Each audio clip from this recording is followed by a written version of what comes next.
मी Punjab duck हवामान अभ्यासक मुक्काम पोस्ट गुगळी धामणगाव तालुका सेलू जिल्हा परभणी। आज आहे 23 मे 2023। मी आहे हिमाचल प्रदेशमध्ये। या ठिकाणाहून मी महाराष्ट्रातल्या शेतकऱ्यांसाठी अंदाज देत आहे। महाराष्ट्रातल्या सर्व शेतकऱ्याला प्रथम आनंदाची बातमी देतो की काल 22 मेला मान्सूननं अंदमान बेटावर दस्तक दिले आणि असा खूप सक्रिय झाला, त्याच्यामुळे महाराष्ट्रासाठी खूप आनंदाची बातमी आहे। म्हणजे यावर्षी लवकर पाऊस येण्यासाठी पोषक वातावरण तयार झालंय, म्हणून हा अंदाज लक्षात घ्यायचा। आज आहे 23 मे 24 आणि 25 दरम्यान महाराष्ट्रामध्ये म्हणजे सातारा, सांगली म्हणजे पश्चिम महाराष्ट्रात कोकणपट्टी भागामध्ये या 3 दिवसामध्ये पाऊस पडणार आहे, म्हणून हा अंदाज लक्षात घ्यायचा। उर्वरित राज्यात मात्र तुरळक ठिकाणी पाऊस पडणार आहे, मान्सून पूर्व पाऊस पडणार आहे, म्हणून हा अंदाज लक्षात घ्या।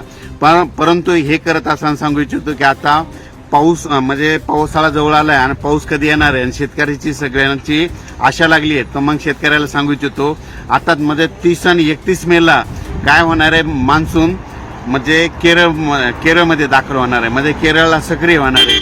पण 30-31 मेला सक्रिय झाल्याच्या नंतर म्हणजे 1, 2, 3 जूनला केरळमध्ये 1 तारखेला येणार आहे आणि त्याच दिवशी मात्र महाराष्ट्रामध्ये 1, 2, 3 दरम्यान चांगला पाऊस पडणार आहे। म्हणून ही खास करून महाराष्ट्रातल्या शेतकऱ्यांनी 1, 2, 3 जूनचा अंदाज लक्षात घ्यावा, कारण की 1, 2, 3 जूनला महाराष्ट्रामध्ये बऱ्याच ठिकाणी पावसाला सुरुवात होणार आहे।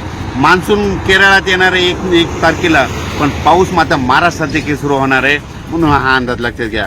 सर्व शेतकऱ्याला सांगू इच्छितो की राज्यामध्ये एकंदर परिस्थिती मान्सूनची खूप चांगली प्रगती आहे, म्हणजे मान्सून चांगला आहे। यावर्षी 8 जूनला चांगला मान्सून सगळीकडे सक्रिय होईल आणि सगळ्यांच्या पेरण्या होतील। आणि परत एक शेतकऱ्याला सांगू इच्छितो, शेतकऱ्यांनो मान्सूनचा पाऊस पडल्याच्या नंतर जूनमध्ये पाऊस पडल्याच्या नंतर जमिनीमध्ये जर एकच ओल गेली तरच तुम्ही जमिनीत पेरणीचा निर्णय घ्यावा, अन्यथा पेरणीचा निर्णय घेऊ नका। काय होतं, शेतकरी काय करतात, थोडा पाऊस पडला की गडबड करतात, म्हणून हे अंदाज लक्षात घ्या। मात्र 8 जूनला मात्र मान्सून चांगला आपल्या महाराष्ट्रामध्ये सक्रिय झालेलं दिसत, पोषक परिस्थिती इतकी चांगली आहे, म्हणून हे अंदाज लक्षात घ्यायचा।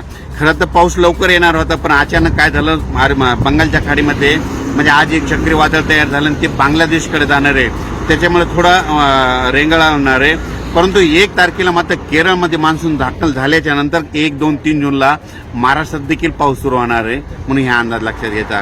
परत शेतकऱ्याला अचानक वातावरणात बदल झाला तर कोणत्या दिवशी नेमका पाऊस येणार आहे हे अंदाज दिला जाईल।